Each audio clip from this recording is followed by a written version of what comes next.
말씀의 제목은 고통으로 포위된 사람의 기도, 이런 제목입니다. 고통으로 포위된 사람의 기도. 이 시편 142편이나 143편이나 사실은 내용이 동일해요. 그러니까 고통 가운데 부르짖는 기도, 이게 5편이나 연속으로 나오고 있습니다.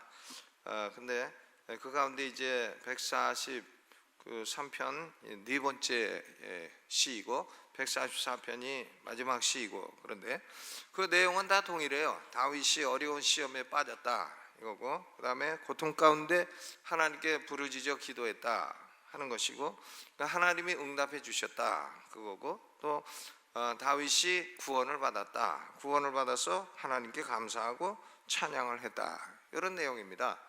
그러니까 내용은 뭐 간단해요. 근데 왜 동일한 내용을 이렇게 2번, 3번, 또 5번까지 반복을 하는가? 지금 이런 시가 5번 연속으로 나오고 있는 것이거든요. 그러니까 왜 이것을 계속 이렇게 반복을 하느냐? 사람은 무엇이든지 반복함으로 배우는 존재이기 때문에 그렇습니다. 뭘 자꾸 반복을 해야 배워요. 그렇죠? 영어 단어를 잘 알려면 어떻게 해야 되나? 반복하면 됩니다. 반복을 여러 번 하면 알 수 있게 돼 있어요. 그러니까 미국 가면 아주 IQ 나쁜 사람도 영어를 잘해요. 그거 어떻게 잘하나? 자꾸 영어만 쓰고 영어만 반복하고, 그러니까 잘하는 거죠. 영어 못하는 사람은 왜 못하나? 반복을 안 하니까 못하죠. 머리가 나빠서 그렇다. 미국은 머리 나쁜 사람도 영어 다 잘해요. 그러니까 그것은 아주 핑계가 안 됩니다. 그렇죠? 반복을 안 해서 그런 거예요. 반복을 하면 배우게 됩니다. 뭐든지 반복을 해야 돼요. 학교 다닐 때 공부를 잘하려면 예습도 해야 되고, 학교에서 배우고 또 복습도 해야 되고, 그 예습 복습을 안 하고 공부 잘하는 사람은 그건 기적이에요. 기적. 그렇죠? 자꾸 반복하면 잘하는 겁니다. 성경은 어떻게 하면 잘하나? 자꾸 반복해서 읽으면 잘하는 거죠. 반복은 배우는 가장 좋은 길이에요. 그러니까 이 고통에 빠지면 어떻게 해야 되나? 이걸 반복적으로 여기 가르치고 있는 것입니다. 이게 대단히 중요한 주제이기 때문에 하나님이 여러 번 반복을 해가지고, 시를 여러 번 반복을 하면서 우리에게 교훈을 주고 있는 것입니다. 사람은 어려운 고통을 당하게 되면, 고통에 이렇게 포위가 되고 둘러싸이게 되면 잘못된 반응을 보이기가 쉽습니다. 잘못된 반응을 보이기가 쉬워요. 어느 목사님이 이런 얘기를 한 적이 있습니다. 교회 나오는 부부인데 아내가 허리 통증이 있었다 그래요. 허리 통증이 있는데 이단에서 운영하는 무슨 치료, 뭐 그런 거 있잖아요. 기치료, 무슨 치료, 뭐 내적 치료, 뭐 이런 거, 그런 걸 다니고 있어서 목사님이 그것이 이단이니까 그런 데 가지 않는 게 좋겠다 그랬더니 그 남편이 화를 내면서 2단이건 3단이건 내 아내가 아픈데 도움이 된다는데 무슨 상관이냐 하고 성질을 내고서는 다시는 교회에 나오지 아니했다, 그런 얘기를 들었는데, 우리 교회도 자네 어떤 분이 약간 좀 이 우울증 같은 걸 겪고 있어가지고 어떤 때 증세가 좀 심하고, 그러면 제가 한번 당신 기도도 하는 것도 중요하지만 가서 의사에게 좀 처방을 받아서 약도 좀 먹고 그래라 했더니 성질을 내고 교회 안 나왔어요. 다시는 그 이후로 그 사람을 제가 본 적이 없어요. 그러니까 이 고통을 당하게 되면 사람이 이렇게 잘못된 반응을 보일 수도 있는 거죠. 육신의 고통을 조금 좋아지기 위해서 지옥의 고통을 초래하는 거 아니겠습니까? 그러니까 그것은 참 잘못된 반응이에요. 잘못된 반응인데도 그런 반응을 보입니다. 고통에 대해서 잘못된 반응을 보임으로써 신앙에서 떨어져 나가는 그런 경우인 것입니다. 그러니까 시편 143편은 사람이 고통으로 포위되어 있는 경우에 어떻게 반응을 보여야 되는가 하는 것을 보여줍니다. 여러분, 사람이 갖가지로 고통에 포위되면 어떻게 해야 됩니까? 이 시편 143편은 다윗이 어떤 상황에서 기록한 것인가 하는 것을 명시하고 있지 않습니다. 명시하고 있지 않지만 2가지를 통해 가지고 이게 아마 그런 경우일 거다 이렇게 추측할 수 있어요. 2절에 보니까 주의 종에게 심판을 행치 마소서, 주의 목전에는 의로운 인생이 하나도 없나이다.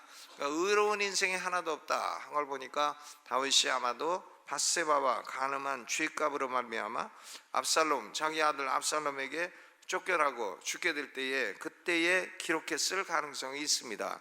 하나님 아버지, 내가 잘못이 있지만 주의 목전에 의로운 인생이 어디 있습니까? 그러니까 내가 허물이 있어도 나를 용서해 주시고 나에게 심판을 행치 말아 주세요. 지금 그걸 기도하고 있는 거죠. 2절에.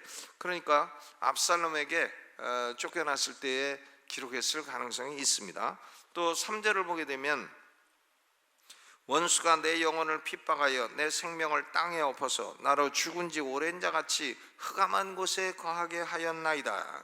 원수가 나를 흑암한 곳에 거하겠다. 이 말씀을 보면 또 아마도 사울에게 쫓겨서 이 광야의 동굴 속에 캄캄한데, 동굴 속이 캄캄하잖아요. 거기를 돌아다닐 때에 기록했을 가능성도 있는 것입니다. 그러니까 어떤 경우인지는 몰라도 하여간 둘 중 안에 하나인 것은 틀림없어요. 그렇죠? 근데 어떤 상황이든 다윗은 극심한 고통 가운데 있었고 그리고 고통 가운데서 기도를 했고 하나님이 그 기도를 응답해 주셨다 하는 것을 알 수가 있습니다. 이 시편 143편은 구조상으로 볼 때는 두 부분으로 딱 나뉘어져요. 6절 끝에 뭐가 붙어 있죠? 6절, 주를 향하여 손을 펴고 내 영혼이 마른 땅같이 주를 사모하나이다 하고 셀라가 있어요. Stop and think, 잠시 머물러서 생각을 해보자 하는 말이죠. 셀라. 그러니까 이 시편 143편은 구조상으로 이 셀라를 중심으로 해서 두 부분으로 나뉘어집니다. 1절부터 6절까지는 자신이 처한 고통의 얘기고, 7절로부터 12절까지는 이 고통 가운데 건져달라는 다윗의 기도입니다.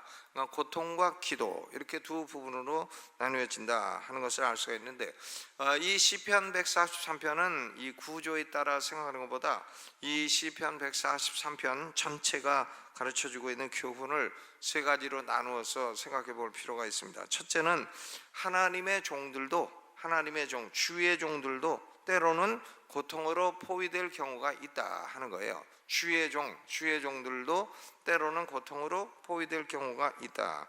그러니까 다윗이 자기 자신을 여기서 뭐라고 말을 하냐면 주의 종이라고 말합니다. Servant of the Lord, 주의 종이라고 부르고 있죠. 다윗은 누구 종인가 하면 주의 종이에요. 요새는 사람들이 주의 종을 마치 자기 종인 것처럼 오라가라 하기도 하고 뭐 나가라 들어와라 하기도 하고 하는데, 주의 종이라고 하는 단어는 그렇게 막 사람들이 오라가라 나가라 들어와라 할 수 있는 단어가 아닌 것입니다. 이 주의 종은 구약 시대에는 아무에게나 사용하는 용어가 아니었어요. 이것은 아브라함이나 이삭이나 야곱, 이런 사람들을 주의 종이라 했습니다. 모세나 다윗, 이런 사람들이 주의 종이었어요. 그러니까 다윗은 자기 자신을 뭐라고 표현하냐면 주의 종이라. 그런데 다윗이 주의 종이었음에도 불구하고 영혼이 고통으로 포위되었습니다. 영혼이 온통 동서남북 사방 다 봐도 고통으로 포위되었어요. 동서남북 사방을 다 봐도 고통스러워요. 동쪽을 봐도 고통이고 서쪽을 봐도 고통이, 남쪽 북쪽 어디 가도 뭐 빠져나갈 구멍도 없고 아주 고통으로 포위가 되었다. 그러니까 4절을 보게 되면 내 심령이 속에서 상하며, 심령이 상해, 내 마음이 속에서 참담하니이다. 마음이 속에서 참담해. 7절에 보니까 내 영혼이 피곤하니이다. 내 영혼이 피곤하니이다. My soul fails. 내 영혼이 지금 참 실패를 하고 있다. 직역하면 그렇죠. 내 영혼이 속에서 참 피곤합니다. 내가 영혼이, 심령이 속에서 상하고 내 마음이 속에서 참담합니다. 왜 이런 상태가 되었나? 다윗이 왜 이런 상태가 되었나? 주의 종이 어쩌다가 이런 상태가 되었나? 두 가지 원인이 있어요. 하나는 원수들 때문이고요, 또 하나는 자기 자신의 죄 때문이죠. 하나는 원수들 때문이에요. 3절에 원수가 내 영혼을 핍박하며, 원수가 핍박해. 9절에 여호와여 나를 내 원수들에게서 건지소서, 원수. 또 12절에도 나의 원수들을 끊으시고, 그러니까 원수가 다윗의 생명을 끊으려 했기 때문에, 원수가 다윗의 생명을 끊으려 했기 때문에 원수들 때문에 영혼이 이렇게 고통으로 포위가 되었습니다. 이게 첫째 원인이고, 다른 하나는 자기 자신의 죄 때문이죠. 밧세바와 간음하고 그 남편 우리아를 간접으로 죽이고, 이래서 2절에 보니까 주의 종에게 심판을 행치 마소서, 주의 목전에 의로운 인생이 하나도 없나이다. 내가 죄가 있긴 합니다마는 하나님, 죄 없는 사람은 어디 있겠습니까? 그러니까 나를 불쌍히 여겨 주시옵소서. 이제 그런 기도인 것입니다. 그러니까 원수 때문에 고통으로 둘러싸였고, 자신의 죄 때문에 고통으로 둘러싸였고, 스스로 주의 종이라고 자기 자신을 부르고 있는 다윗이 이렇게 두 가지 원인으로 고통으로 둘러싸이게 되었습니다. 그러면 주의 종은 이렇게 고통으로 둘러싸였을 때 어떻게 해야 되나? 여러분, 어떻게 해야 됩니까? 원수를 죽여 주시옵소서 이래야 됩니까? 아니면 어떻게 해야 됩니까? 이 다윗은요, 자기가 영원히 고통으로 둘러싸여도 바깥을 보질 않아요. 밖을 보지 않고 먼저 자기 영혼 안을 들여다봅니다. 자기 영혼 안을 들여다봐요. 고통으로 둘러싸인 상황에서 외적인 문제보다는 자신의 영혼, 내적인 문제를 살피고 있다 하는 사실이 중요합니다. 그래서 다윗의 영혼은 이런 상황 속에서 두 가지를 합니다. 하나는 기도를 하는 거죠. 또 하나는 묵상을 하는 거예요. 기도와 묵상입니다. 기도와 묵상. 1절에 여호와여 내 기도를 들으시며 내 간구에 귀를 기울이시고, 6절에도 주를 향하여 손을 펴고 내 영혼이 마른 땅같이 주를 사모하나이다. 하나님을 사모하고 기도하고, 7절로 12절은 다 이게 기도의 내용입니다. 다 기도의 내용이죠. 내게 응답하소서, 주의 얼굴을 내게서 숨기지 마소서, 아침에 주의 인자한 말씀을 듣게 하소서, 내 다닐 길을 알게 하소서, 원수들에게서 건지소서, 나를 가르쳐 주소서, 나를 공평한 땅으로 인도하소서, 나를 살려주소서, 내 영혼을 환난에서 끌어내소서. 다 기도예요. 다 기도. 다윗은 영혼이 고통으로 사방팔방 포위되어 있을 때에 기도하는 거죠. 기도. 자기 안을 보는 거예요. 자기 속. 그리고 또 하나는 묵상을 합니다. 묵상. 5절 읽어보죠. 5절 굉장히 중요한 말씀이에요. 5절 시작.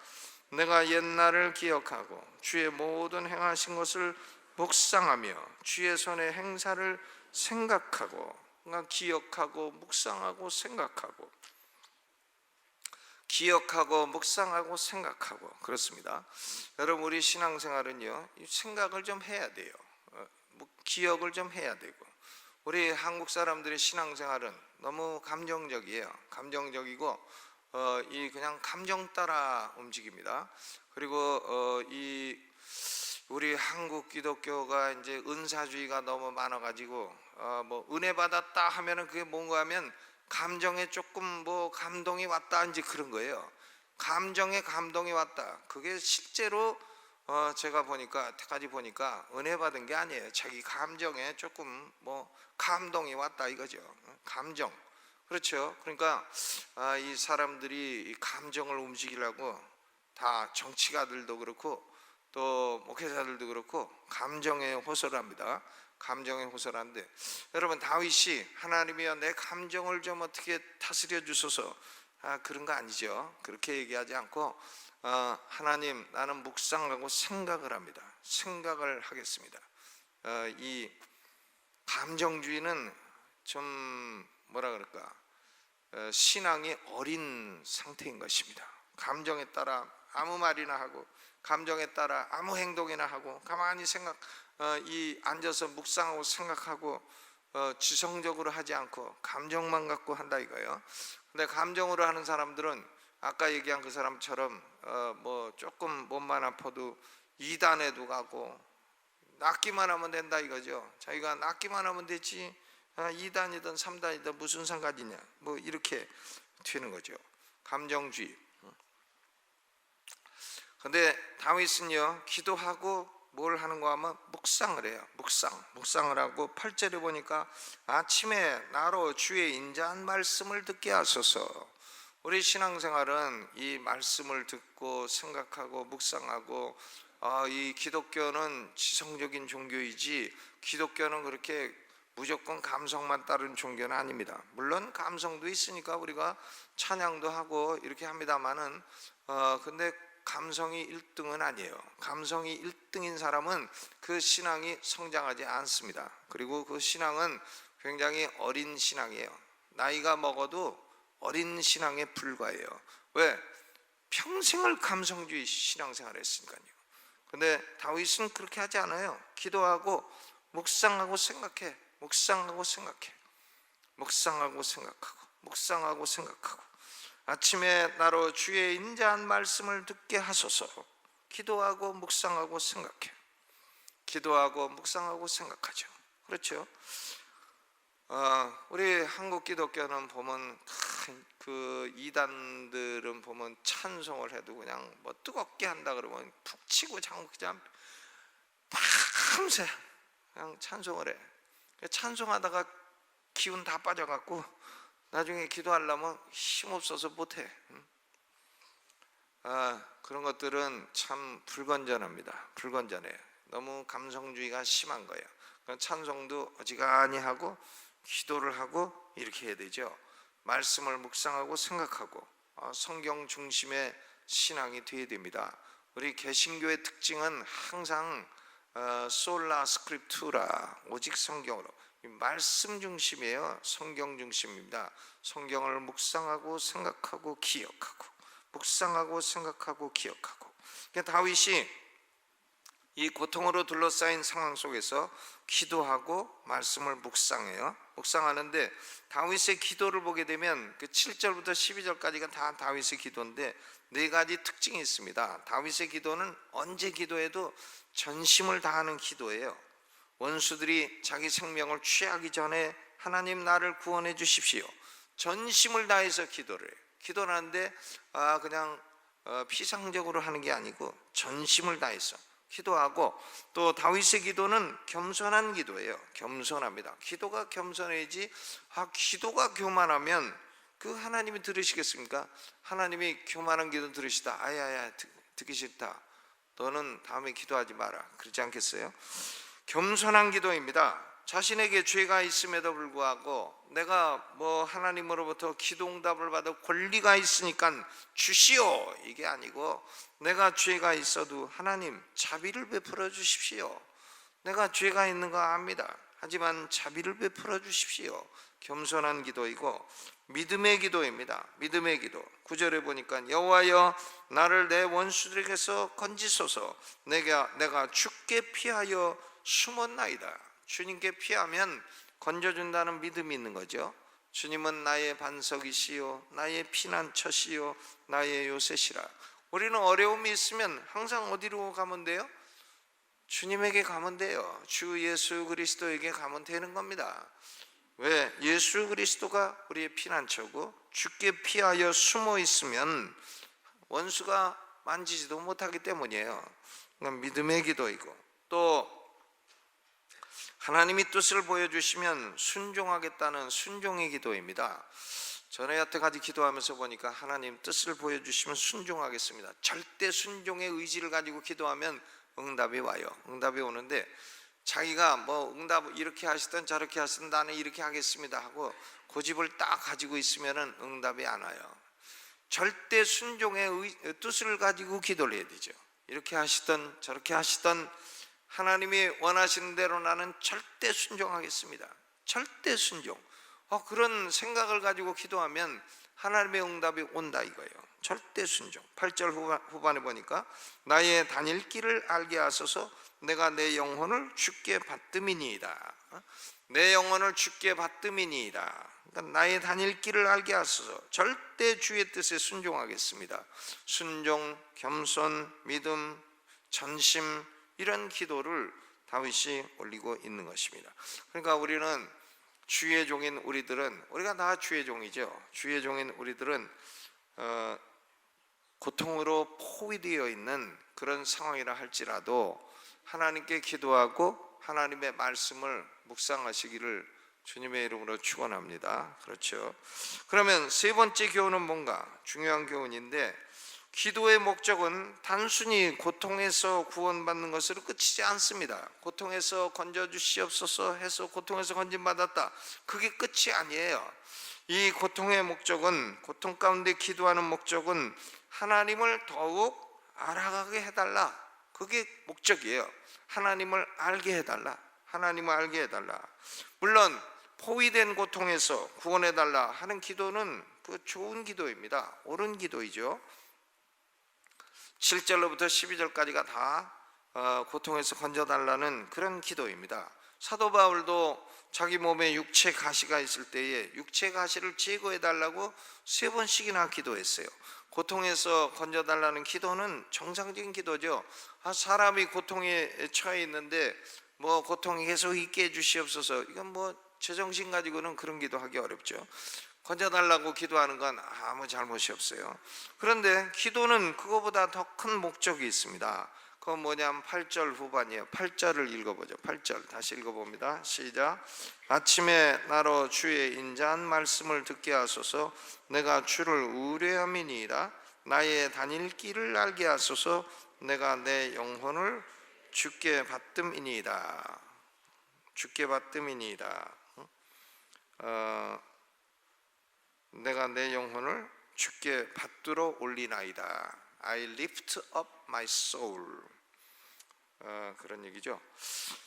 그러니까 이건 뭐냐면은 그 고통 가운데 기도해 가지고 내가 다닐 길을 알게 해달라, 다닐 길을 알게 해달라, 하나님을 알게 해달라, 하나님의 뜻을 알게 해달라, 그런 목적인 것입니다. 그러니까 기도의 목적은 단순히 고통에서의 구원이 아니고 그 고통 가운데 가르치시는 하나님의 교훈, 하나님의 뜻을 배우는 것입니다.